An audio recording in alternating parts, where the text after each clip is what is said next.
नमस्कार. मी मिसेस प्रणोती टिळक. मी सायकॉलॉजिस्ट आहे.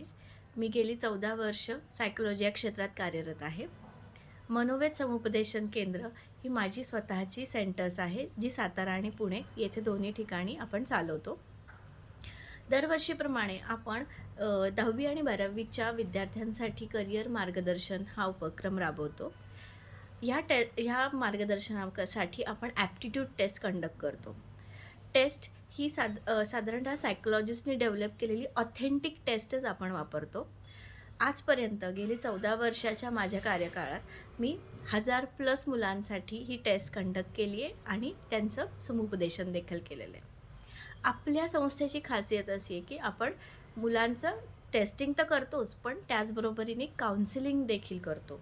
काउन्सिलिंगमध्ये पालक आणि मुले हे दोघंही एकत्रितरित्या आपण बसवतो, ज्यामध्ये त्यांची स्वतःची काही मतं असतात. जसं पुढे मी काय करावं किंवा माझ्या मुलांनी काय करणं योग्य राहील, याच पद्धतीने त्यांनी काही विचारही केलेले असतात. ह्या सगळ्या गोष्टींवर आपण चर्चा करतो आणि मग टेस्टमध्ये ज्या गोष्टी आलेल्या आहेत, ह्यांचं सुवर्ण मध्य कुठे होतो का? द्वारे आपण काउन्सिलिंग करत असतो. आपण जे काही टेस्टिंग आणि काउन्सिलिंग करतोय, हे सर्वतः ऑथेंटिक आहे. इथे कुठेही आपण जे इंटरनेटवर अवेलेबल ज्या टेस्ट असतात, ह्या वापरत नाही. आणि ह्यामध्ये 99% अचूक मार्गदर्शन होऊ शकेल, टेस्टिंग होऊ शकेल, ह्याची आम्ही ग्वाही देऊ शकतो. तर दरवर्षीप्रमाणे यंदा देखील हा उपक्रम आपण राबवत आहे. ह्या टेस्ट आणि काउन्सिलिंगच्या वेळा हे तुम्हाला प्रत्येकाला तुमच्या WhatsAppवर मिळू शकतील. टेस्टमध्ये काय असतं, तर बेसिकली कुठलंही प्रिपरेशन करण्याची गरज नाही.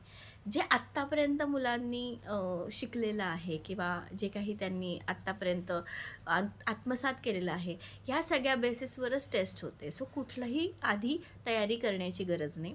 त्याचबरोबर टेस्ट ही साधारणतः 2 तासाची असते. आपण ऑफलाईन आणि ऑनलाईन हे दोन्ही मोड आहेत, पण त्यातही तुमच्या चॉईसवर आहे की तुम्ही कुठला मोड वापरता. इथे आपण जे टेस्ट घेतो ती साधारणतः पेपर पेन्सिल टेस्ट ही आपण काही मुलांसाठी वापरतो. तर ज्यांना माझ्यापर्यंत पोहोचणं शक्य नाही त्यांच्यासाठी ऑनलाईन टेस्टिंग हा उपाय आहे. काउन्सिलिंगला मात्र आपण स्वतः प्रत्यक्षरित्या भेटणं हे जास्त आपण सजेस्ट करतो. आणि टेस्टिंगमध्ये तुम्हाला कुठल्याही अडचणी येत असतील तर त्या आपण शंका निरसन केल्याशिवाय पुढे जात नाही.